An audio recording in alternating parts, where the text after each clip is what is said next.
Hola, Dios te bendiga. Te doy la bienvenida una vez más a este programa La Biblia leída y explicada.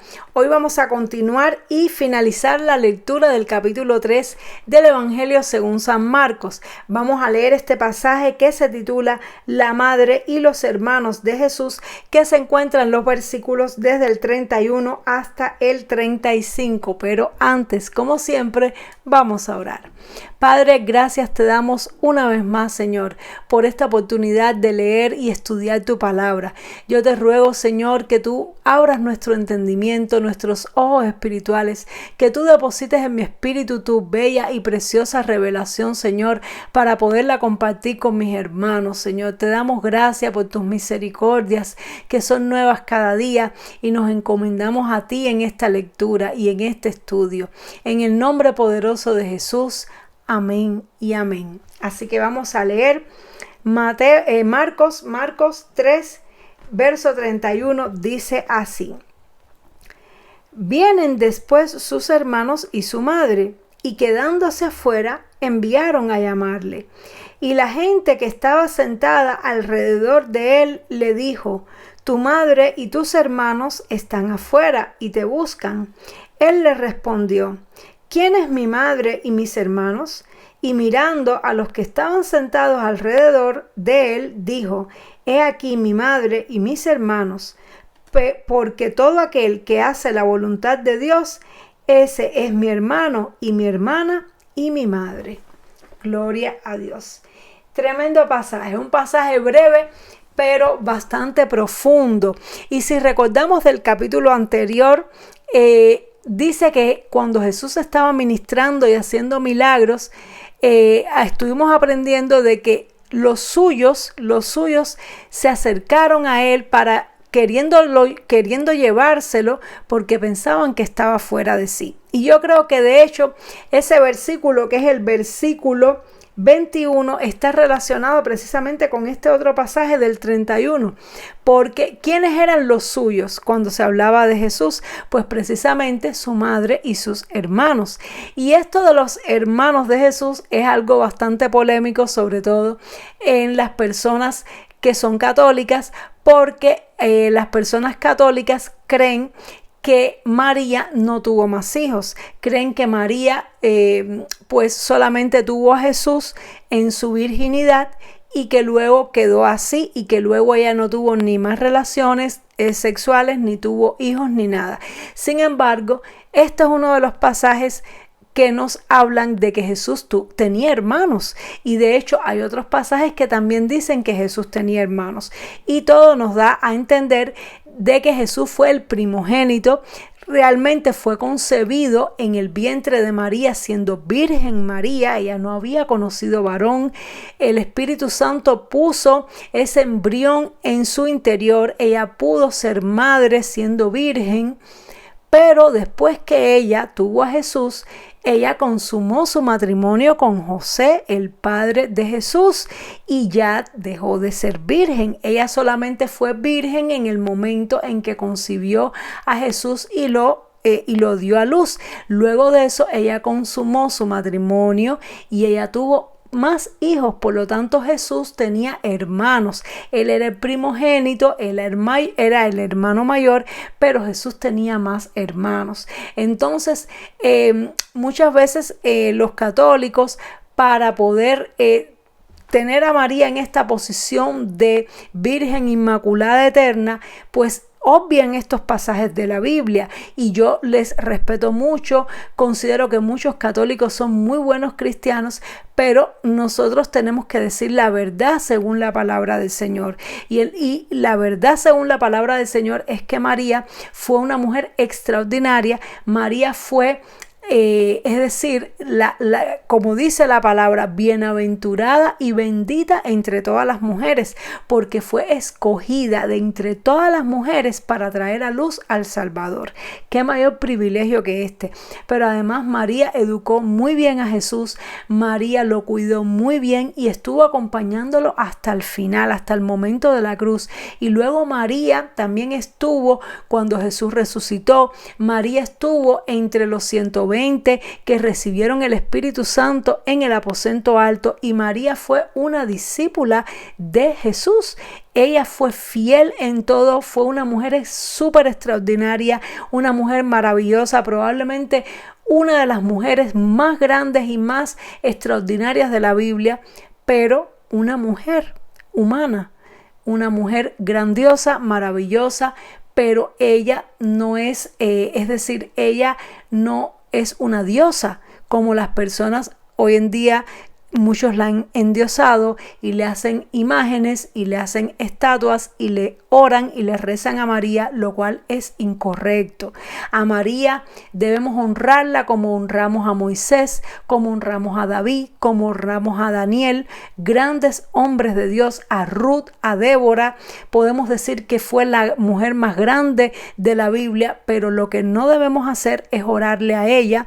Lo que no debemos hacer es inclinarnos ante una imagen de María, ni decir que María es la madre de Dios, porque ella es la madre de Jesús hecho hombre, que es Dios porque tiene la naturaleza divina, pero María lo tuvo de una manera natural, como las mujeres dan a luz, y ella fue un instrumento escogido para poder gestar el cuerpo de Jesús y darle a luz a Jesús.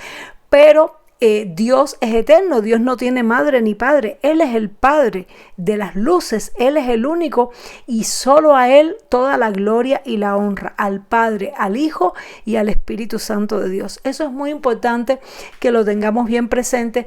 Y si tú eres una persona que practica el catolicismo, que crees en el catolicismo, no te ofendas por estas palabras que estoy diciendo. Yo tengo el deber de transmitir la verdad. Yo admiro mucho a muchas personas católicas. De hecho, aquí en España admiro mucho la obra de la Iglesia Católica. Es una iglesia que ayuda muchísimo al necesitado, a veces mucho más que las iglesias evangélicas, en cuanto a caridad, en cuanto a desinterés. Muchas veces obran de una manera mucho más justa que muchos evangélicos.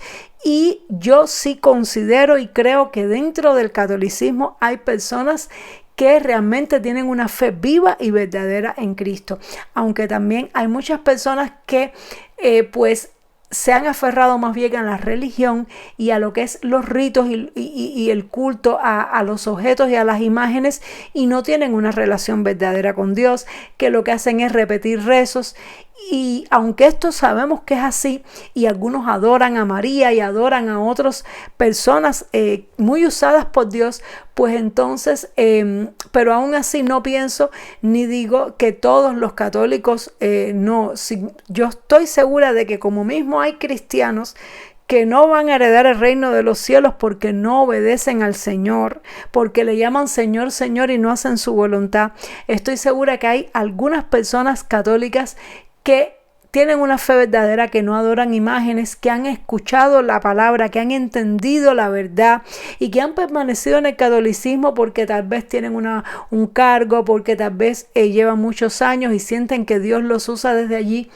Pero por eso te digo, si eres católico, si eres católica, no te ofendas con estas palabras, pero es la verdad. La Biblia dice: conoceréis la verdad y la verdad os hará libre. Y yo no quisiera que el día de mañana, cuando tengamos que presentarnos delante de Dios, el Señor tenga que pedirte cuenta porque adoraste imágenes y porque adoraste personas en vez de adorar a Dios.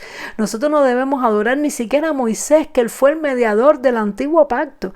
De hecho, una de las cosas que Dios hizo fue esconder el cuerpo de Moisés para que no adoraran al cuerpo, porque el enemigo Satanás quería el cuerpo de Moisés para convertirlo en un ídolo.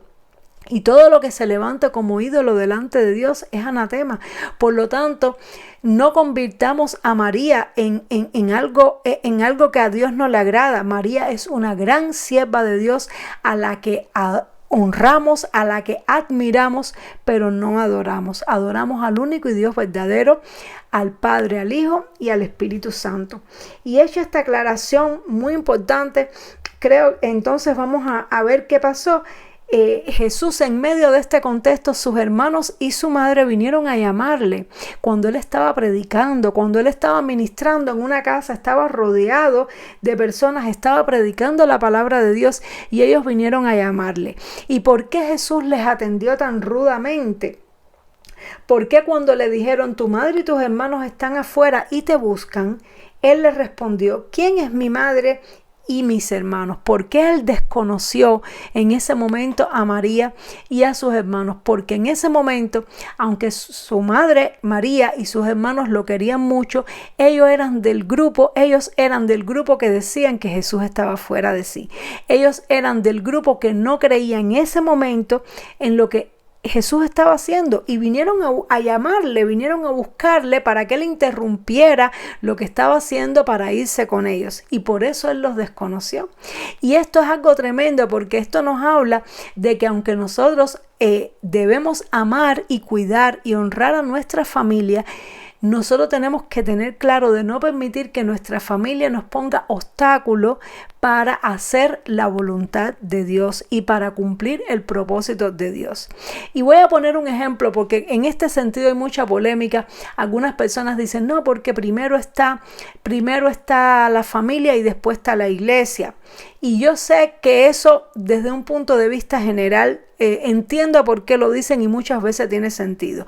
¿Por qué? Porque no está bien descuidar a tu familia por estar solamente metido en las cosas de la iglesia, ni está bien tener a tu familia pasando hambre, necesidad y escasez y darle todo el dinero a la iglesia. Eso no está correcto, y sobre todo para los cabezas de familia. Es decir, un padre, una madre no puede tener a sus hijos pasando necesidad, pasando hambre, pasando escasez, o a sus padres, mientras que todo se lo entrega a la iglesia. En ese sentido es una realidad que es así. Pero tenemos que tener mucho cuidado, porque muchas veces el enemigo va a utilizar a nuestra familia para obstaculizar la obra de Dios. Y quiero poner un ejemplo del mundo secular que seguramente vamos a entender muy bien. Imaginemos que Jesús hubiera sido un cirujano y que Jesús hubiera estado en medio de una cirugía a corazón abierto, en una sala con un paciente, en medio de una cirugía a corazón abierto. Y en ese momento llega su madre y sus hermanos al hospital y le dicen que pare la cirugía porque él los quiere ir, porque quieren verle, quieren conversarle, necesitan estar con él, quieren llevarlo para la casa, quieren celebrar una fiesta, algo así. No nada que es urgente de vida o muerte, sino que simplemente quieren estar con él. Sería correcto que si él fuera un cirujano haciendo una operación de corazón abierto, él dejara al paciente con el corazón abierto y se fuera con sus familiares. Por supuesto que no. En ese momento él tiene que decirle a su familia, mira, yo ahora no puedo, no me pueden interrumpir. ¿Por qué? Porque estoy haciendo una cirugía a corazón abierto. Entonces, en esos casos entendemos cómo el propósito y es decir, el porqué de la importancia de lo que una persona está haciendo tiene a veces más importancia en ese momento que los lazos familiares. De igual manera, imaginemos que Jesús sea el presidente de una nación y él esté dando en vivo un discurso a la nación. Esté allí, imaginémonos el presidente de una nación dando un discurso en vivo y que de pronto lo interrumpan y le digan, mira, es que tu madre necesita hablar contigo un momento. Y él entienda que no es nada urgente, sino que la madre quiere preguntarle que por qué no fue ayer a casa o algo así. Pues él no va a interrumpir el discurso, ni va a dejar a todas las personas allí para decirle a su madre por qué no fue ayer a casa. Entonces, cuando una persona lo que está haciendo es crucial, cuando lo que está haciendo una persona le está salvando la vida a otra persona, en ese momento no puede priorizar cosas familiares de menos importancia. Nosotros no debemos dejar de ir a la iglesia a buscar al Señor o a predicar la palabra de Dios porque un familiar quiere pasar un rato agradable con nosotros. Le decimos, mira, ven conmigo a la iglesia. ven conmigo a la iglesia, pasamos el rato y después si quieres vamos y hacemos lo que tú quieras.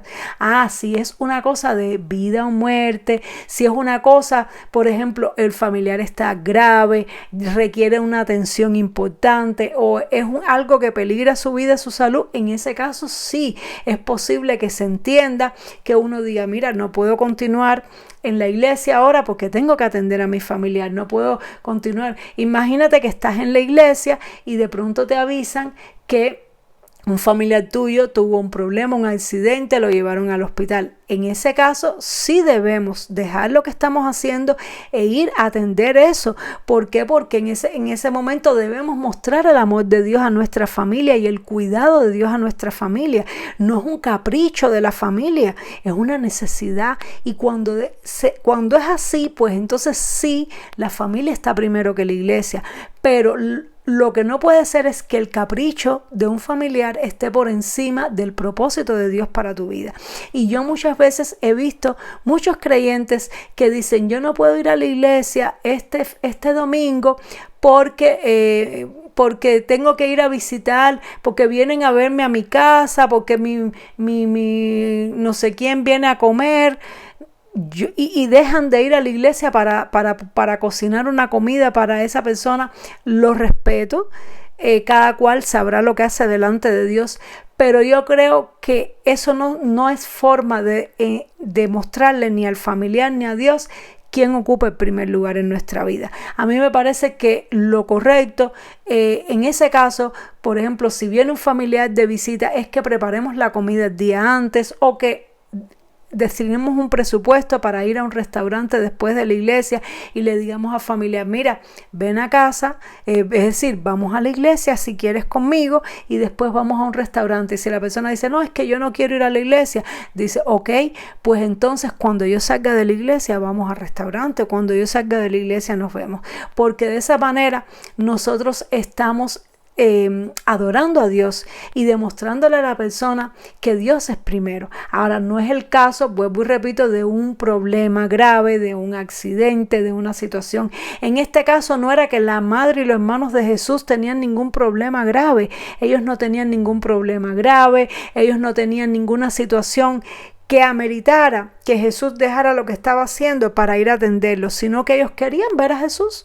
Era como un capricho, queremos ver a Jesús, llama ahí, dile que su madre y sus hermanos están aquí afuera, como diciendo, si su madre y sus hermanos están aquí afuera, tiene que dejarlo todo, porque tiene que priorizar a su madre y sus hermanos. Y por eso Jesús fue tan drástico y tan tajante y dice que él diciendo, ¿quién es mi madre y mis hermanos? Dice, y mirando a los que estaban sentados alrededor de él, dijo, he aquí mi madre y mis hermanos, porque todo aquel que hace la voluntad de Dios, este es mi hermano y mi hermana y mi madre. Es decir, a quien Jesús señaló en ese momento.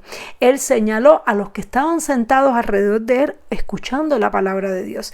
Y yo pregunto, ¿por qué la madre y los hermanos de Jesús no estaban sentados alrededor? ¿Por qué ellos no estaban ahí? Porque no, en ese punto del ministerio de Jesús, ellos no valoraban lo que Dios estaba haciendo a través de Jesús. Ellos no valoraban el ministerio de Jesús, no creían realmente. ¿Por qué? Porque no habían recibido el Espíritu Santo. ¿Por qué? Porque ellos todavía tenían un velo delante. Y aunque María sabía que Jesús hacía algunos milagros, una cosa es hacer algunos milagros y otra cosa es entregarse en cuerpo y alma a hacer la obra de Dios. Y en ese punto, María y los hermanos de Jesús no le apreciaban. Ellos eran, como decía en el versículo 21, los que creían que Jesús estaba fuera de sí. Y por eso Jesús dijo, estos que están sentados al lado mío. Y con el tiempo que pasó, que se demostró para ellos que realmente Jesús es el Mesías, es el Hijo de Dios, y terminaron ellos siendo de los que estaban alrededor de Jesús, de manera tal que los hermanos de Jesús se convirtieron en discípulos y se convirtieron en grandes hombres de Dios, y María luego entendió y se convirtió también en discípula. Pero en este punto no había sucedido y Jesús no les dio el capricho que ellos querían y priorizó a aquellos que estaban haciendo la voluntad de Dios. Entonces, cuando nosotros tenemos que priorizar entre una persona y otra no lo podemos hacer por lazos emocionales ni sentimentales. Tenemos que ser guiados por el propósito de Dios, tenemos que ser guiados por la voluntad de Dios y discernir si es un problema de necesidad, si es un servicio que recorre urgencia, uno puede ser que lo atienda, uno puede ir y brindar amor, pero si es capricho, pues no. Si es capricho, la Biblia dice que en cuanto a honra, prefiriéndonos entre nosotros, es decir, que nosotros los cristianos debemos preferirnos entre nosotros. Nosotros debemos incluso preferir entre los hermanos nuestros que familiares inconversos en cuanto a honra, no en cuanto a una necesidad, una situación, no en cuanto a darle amor en un momento determinado, pero en cuanto a honra y en cuanto a preferencia, deberíamos sentirnos mejor entre nuestros hermanos en Cristo que incluso entre familiares inconversos. Ahora, eso no nos da excusa para nosotros no querer estar con nuestros familiares inconversos. No es eso, porque eso es otro extremo. Como diría mi pastor, eso es caerse del caballo por el otro lado. No estamos diciendo que como yo soy cristiano y solamente y mi familia son mis hermanos que hacen la voluntad de Dios, yo no quiero nada con mi familia inconversa. Tampoco es así. La familia inconversa, porque si no, ¿cómo se van a convertir? Si no le mostramos amor, si no le mostramos que les queremos, que les ayudamos, que estamos ahí para ellos. Pero todo tiene que ser con medida. Todo, y cuando hay que escoger, nunca dejar la voluntad de Dios por un capricho humano de un familiar. Nunca dejar de hacer una responsabilidad delante de Dios por darle el gusto o el placer a un familiar. Que Dios nos dé mucha sabiduría, porque estos son temas muy delicados. Estos son temas que sobre todo para los nuevos creyentes a veces resulta muy difícil poder saber cómo comportarse con la familia inconversa. Que Dios nos dé mucha sabiduría. Pero yo creo que toda esta reflexión y toda esta meditación que hemos hecho nos va a ayudar para que podamos discernir en cada momento qué es lo que debemos hacer. De todas maneras, escríbeme en los comentarios ¿qué opinas? Si quieres un testimonio de un escenario que hayas tenido que vivir con tu familia, o me puedes dejar alguna pregunta que con gusto la contestaré. Espero que esta palabra haya sido muy interesante para tu vida, muy edificante, y nos vemos, Dios mediante, en el siguiente programa, ya para comenzar el estudio del capítulo 4 del Evangelio según San Marcos. Dios te bendiga mucho. Chao.